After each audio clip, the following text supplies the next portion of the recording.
So we hear about these new AI models all the time, right? They're going to change the world, but how do we actually know if they're any good? Let's get into it, because the answer is way, way more interesting than just some big percentage number. Okay, so picture this. You see a headline, and it screams, "New AI model is 99% accurate." I mean, that sounds amazing, doesn't it? Practically perfect. You'd probably think, well, that's it, problem solved.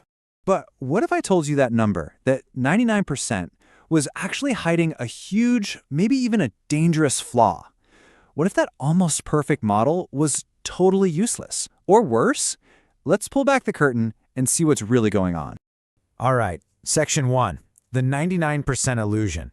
So how can a number that looks so good on the surface be a total mirage? Let's break it down. To make this super clear, let's use a really important example. Imagine an AI designed to detect a rare but very serious disease. I mean, the stakes don't get much higher than this. Getting it right is quite literally a matter of life and death. Now, because the disease is rare, the data we're working with is going to reflect that, right?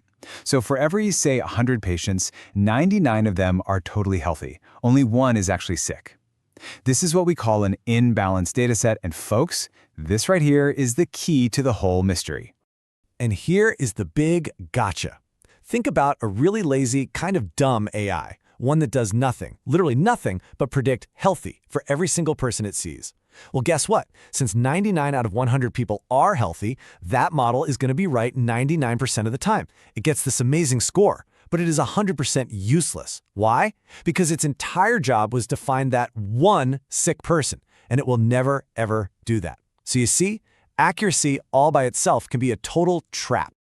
Okay, so clearly that single accuracy number isn't cutting it. We need a better tool, something that goes beyond just right or wrong to show us what's really going on under the hood. It turns out, for any prediction an AI makes, there are really only 4 things that can happen. And if you understand these 4 possibilities, you've got the key to understanding its real performance. First up, the best possible outcome, the true positive. This is perfect. A patient is sick, and the AI correctly spots it. That's a direct hit. It's exactly what we built the thing to do. Next, we've got the false positive. You can just think of this as a false alarm. The patient is totally fine, but the AI raises a red flag and says they're sick. This, you can imagine, causes a ton of stress, maybe some unnecessary and expensive follow-up tests. It's an error you definitely want to keep low. And then there's the false negative. In our medical scenario, this is, without a doubt, the most dangerous error. This is when a patient is actually sick, but the AI says, nope, you're fine, all clear. It completely misses the disease. The consequences there, well, they could be catastrophic. And finally, the last piece of the puzzle, the true negative. A patient is healthy, and the AI correctly identifies them as healthy. This is the all clear we want for the 99% of people who are perfectly fine. So what happens when we take these 4 outcomes, true positive, false negative, true negative, and organize them into a simple grid? We get something called the confusion matrix. And don't let the simple look fool you, this little 2x2 table is one of the most powerful tools an AI developer has. It stops hiding the mistakes and instead shows us exactly what kind of errors the model is making. So, now we can see the types of errors, which is great. But this leads us straight into a classic dilemma in AI. Because as we've already seen, not all mistakes are created equal. And from that matrix, we can calculate 2 super important metrics, precision and recall. Precision basically asks a simple question. Of all the patients we flagged as sick, how many were actually sick? It's all about the quality of our positive predictions. It's about not crying wolf. Then you have recall. Recall asks a different question. Of all the people who were truly sick, how many did our AI actually catch? This one is all about coverage, about not letting anyone slip through the cracks. So when does precision matter most? Well, it's when the cost of a false alarm is sky high.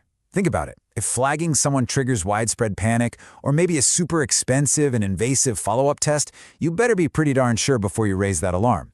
That's when you crank up the precision.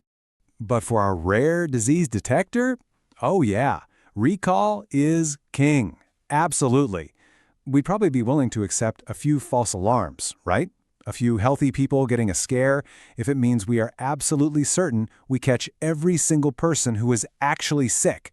The cost of missing even one case, that false negative, is just way too high to even think about. And this right here, this is the central trade-off. It's a classic dilemma. Think of it like a giant fishing net. If you want to improve your recall, catch every single possible target fish, you make the holes in your net tiny. The good news, you'll catch all your fish. The bad news, you'll also scoop up a ton of seaweed, boots, and garbage. Those are your false positives. Now, what if you want to improve precision? You make the net's holes much bigger, so only the big target fish get caught, and all the junk falls through. Great, but you're probably going to let some of your smaller target fish slip away too. Those are your false negatives. See, it's always a balancing act. So, if there's no single perfect number, how in the world do we decide if an AI is actually any good? Well, it all comes down to something pretty simple, actually, asking the right questions before you even start. You have to start by defining what good even looks like for your specific problem. So you ask, what are we actually trying to achieve here? What's the real-world cost of a false alarm? And what's the real-world cost of missing something important? Which of these two mistakes is worse? Answering those questions forces you to face that trade-off head-on. And that brings us to the single most important point of this whole thing. There is no single best metric for AI. It just doesn't exist. The real measure of a great model isn't some shiny percentage. It's how perfectly its performance, its specific blend of precision and recall, is tuned to the actual problem it's supposed to be solving.